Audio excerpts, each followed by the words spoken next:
I'm Will LaVeist. And I'm Eric Claville. And you're tuned into LaVeist and Claville, where we tell it the way it is from a black male perspective. So let's get right to it. Today's show, Trump impeachment, and will he survive one more game? What do you think, Eric? I mean, here we go. The House has impeached him again. The Senate announced that it's going to take up the arguments on February 9th. And the Republicans are whispering that this is vindictive, that this is not going to work. The chances of it passing and conviction is nil. What do you think, man? I see you rubbing your head, man. As an attorney, as somebody that loves the law, what do you think about this? Well, I shake my head. You cannot make this stuff up.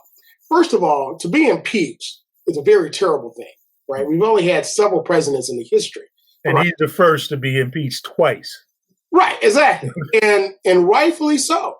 I mean, if you look at what he's done, okay. First of all, let's not deal with the reason why he's being impeached now, the insurrection of January 6th. Let's go back, to 2019, 2020. Mm-hmm. The very first impeachment charge. First of all, I think he should have been impeached way before then. Right. I think the Mueller report should have really taken him out of office. There was so much there. So many people went to jail for lying to the government, lying to the FBI, lying to the U.S. attorneys about their involvement with Russia. Okay, we still haven't even pulled back the full covers of those involved. But let me go to the first impeachment, because I want our listeners to understand just how terrible it was.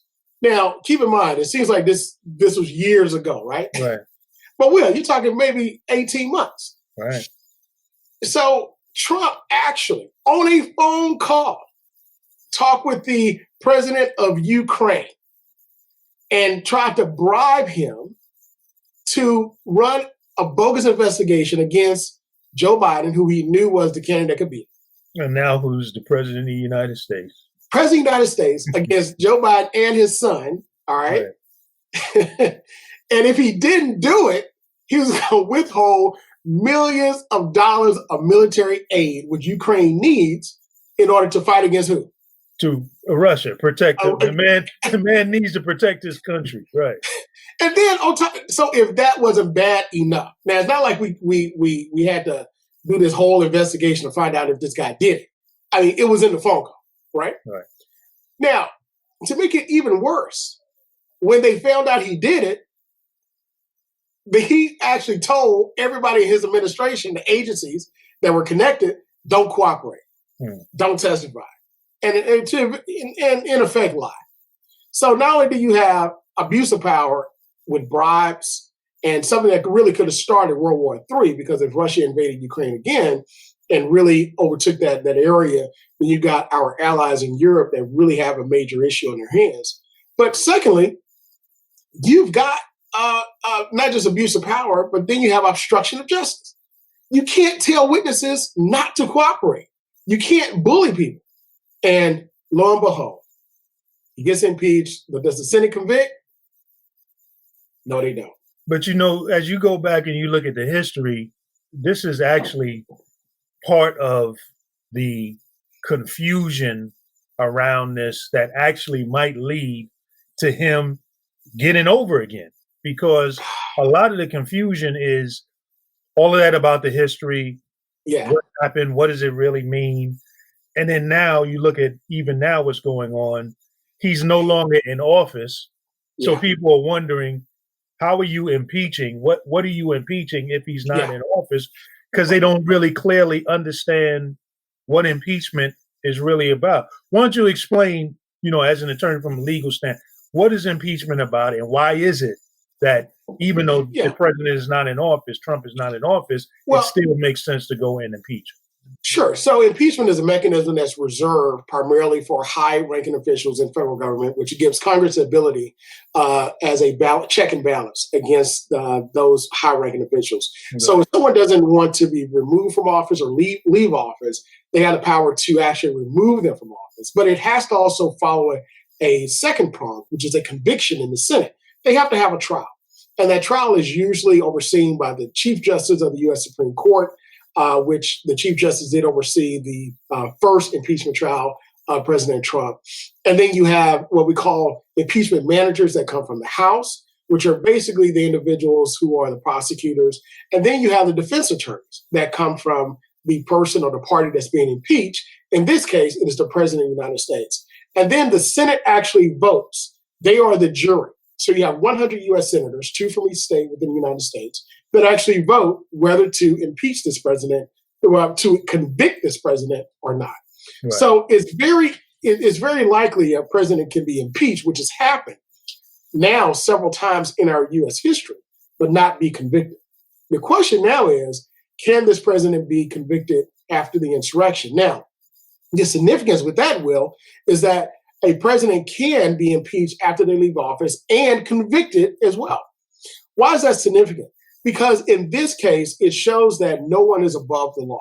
It also shows that a person cannot create chaos, cannot commit illegal acts while in office, and just because they leave office doesn't mean that they get off.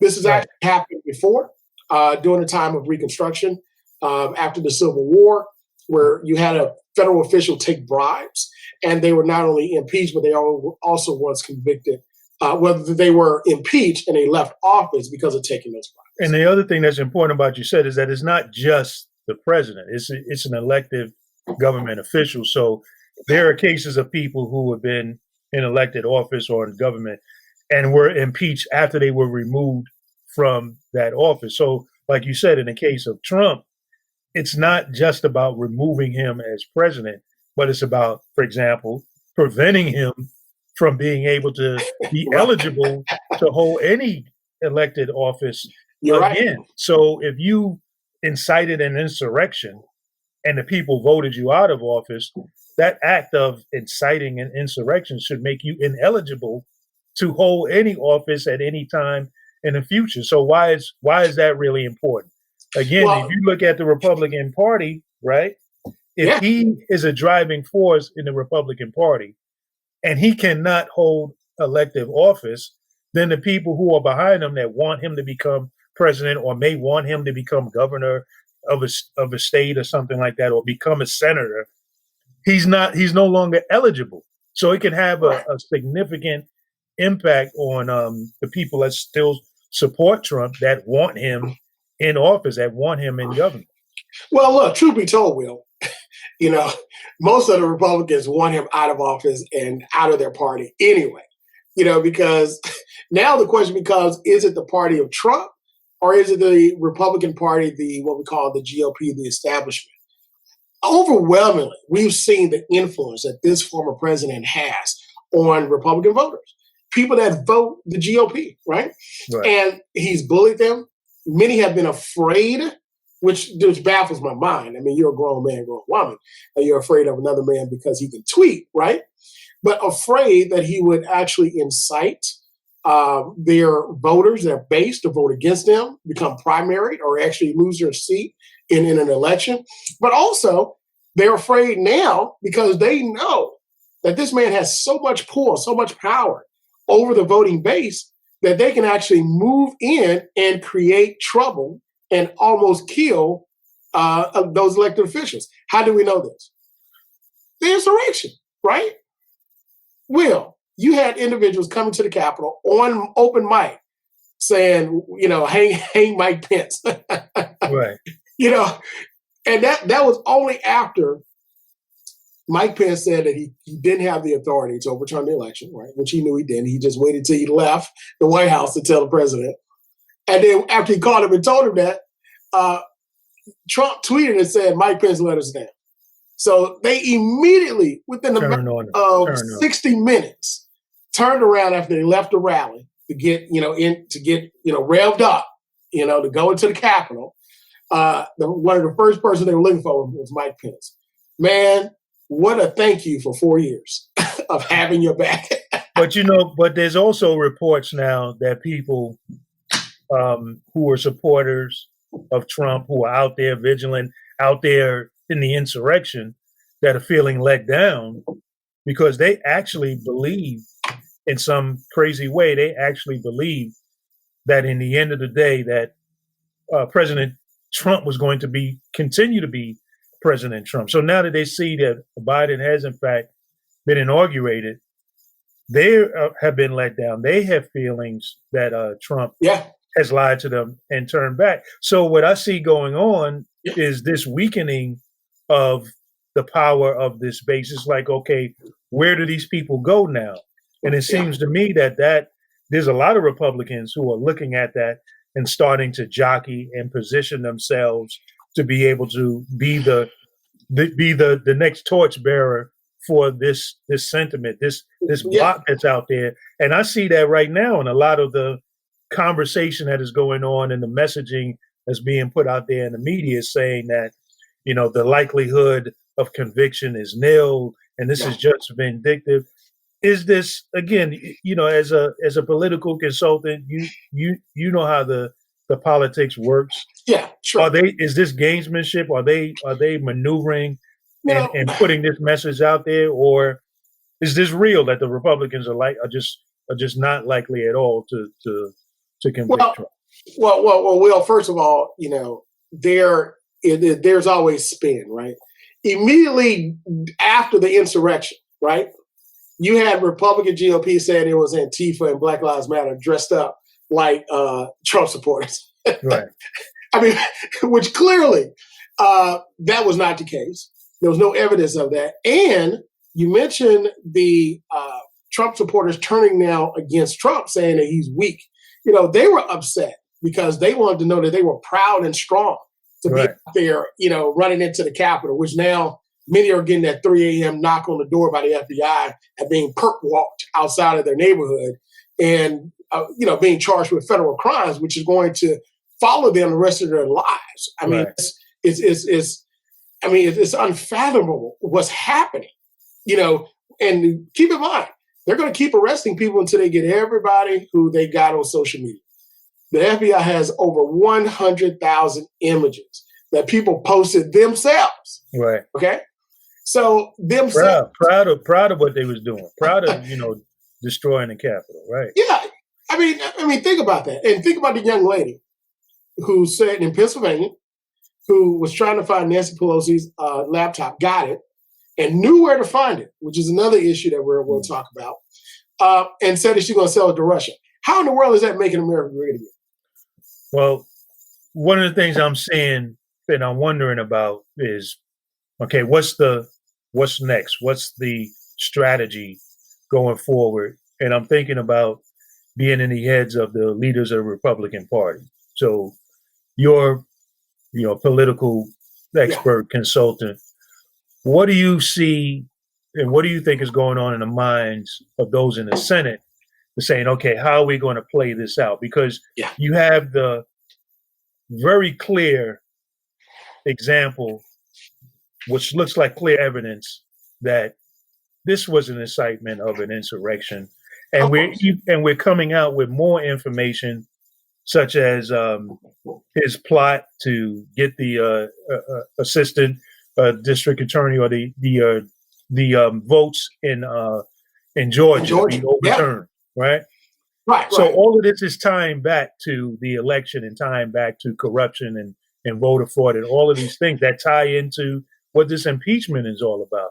Yeah. How do you think the Republicans are looking at this to play this out, to see which side they want to come out on to individually benefit from? Because the conversation now, I think the messaging is being put out there to test the waters to see what type of appetite do people have for this impeachment. There's a lot of confusion being put out there. Again, like I said earlier, a lot of people are wondering, well, why are we still impeaching? Because they don't even understand really what impeachment is about.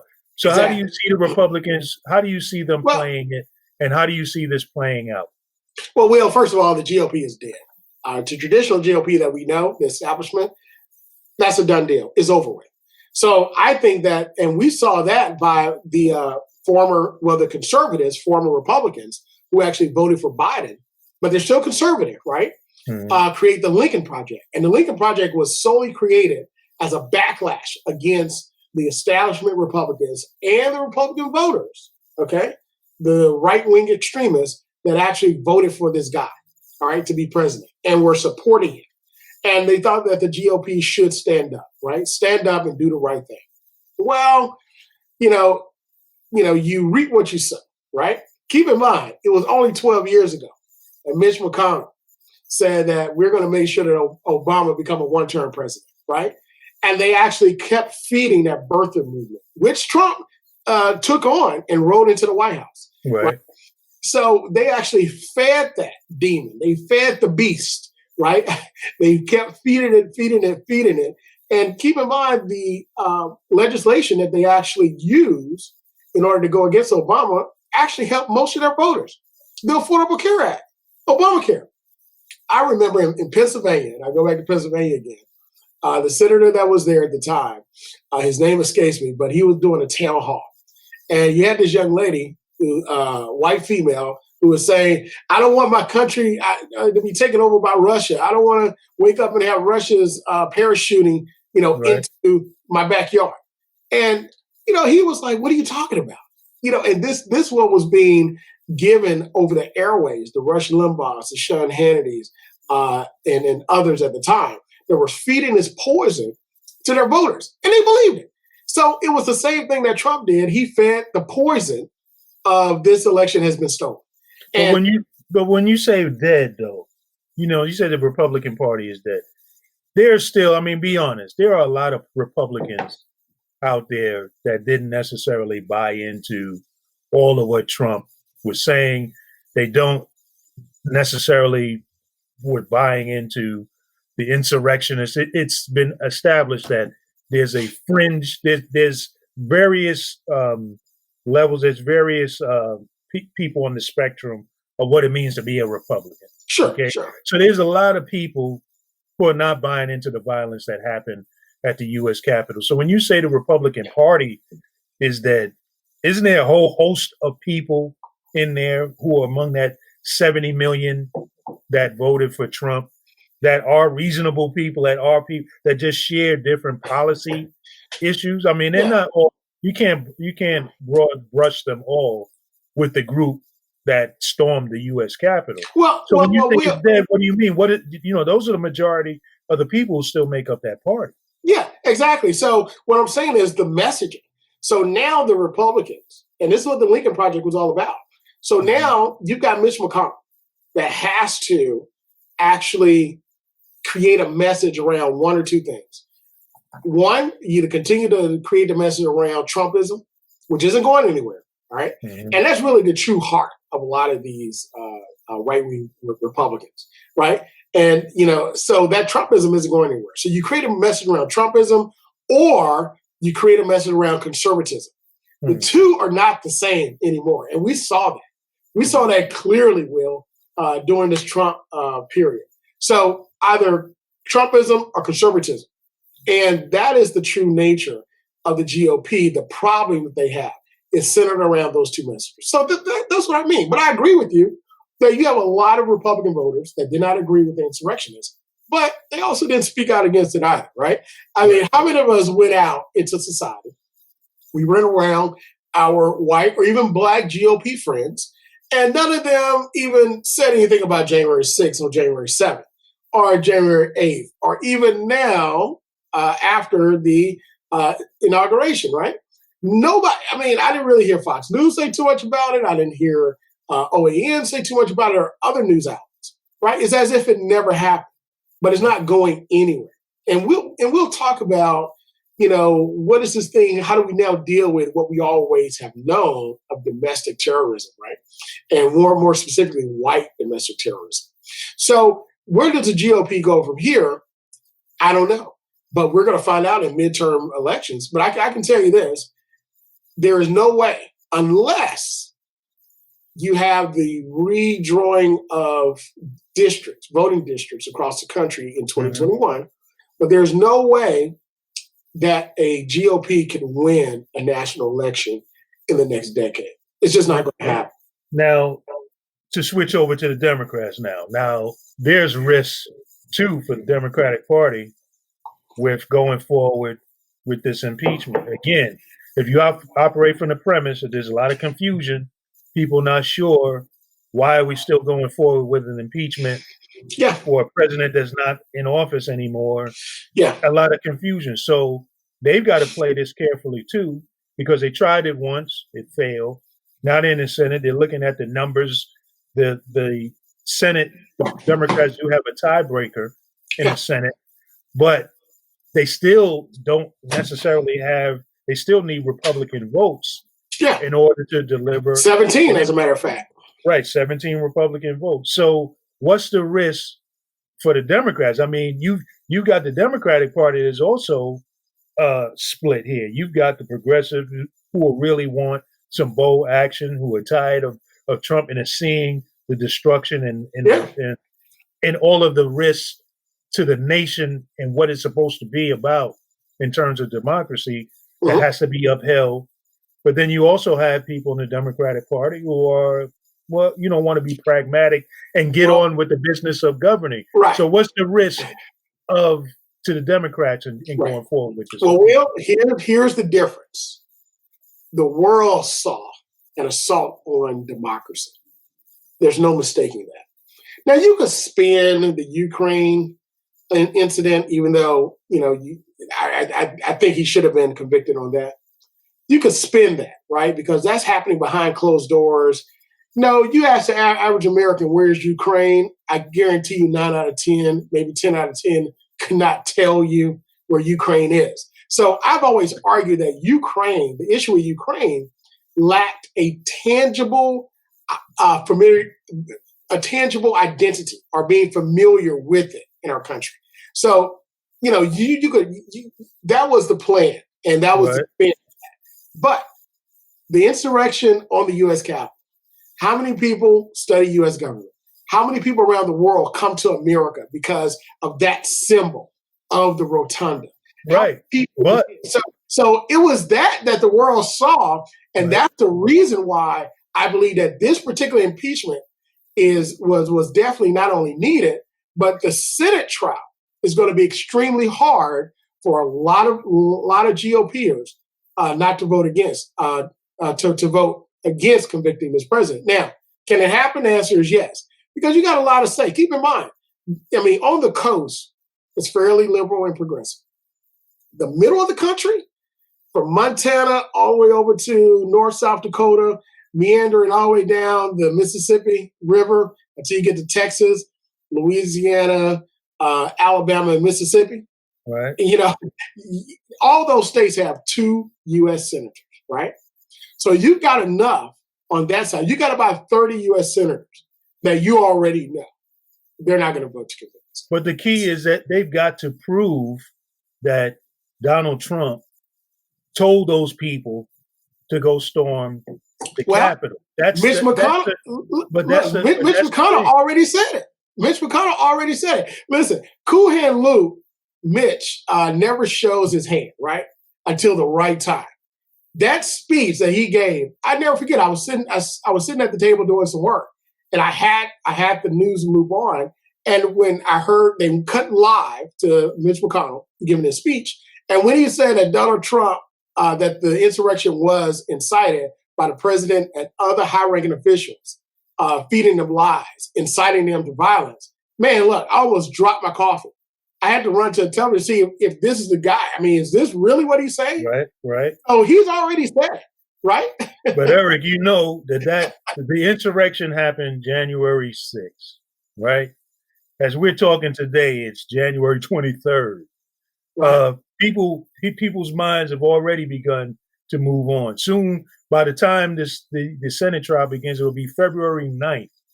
People in this fast pace of information and people's attention span being short, how risky is this with the confusion, with the issues that are before us, the pandemic, the economy, racial injustice, immigration, all of these big issues.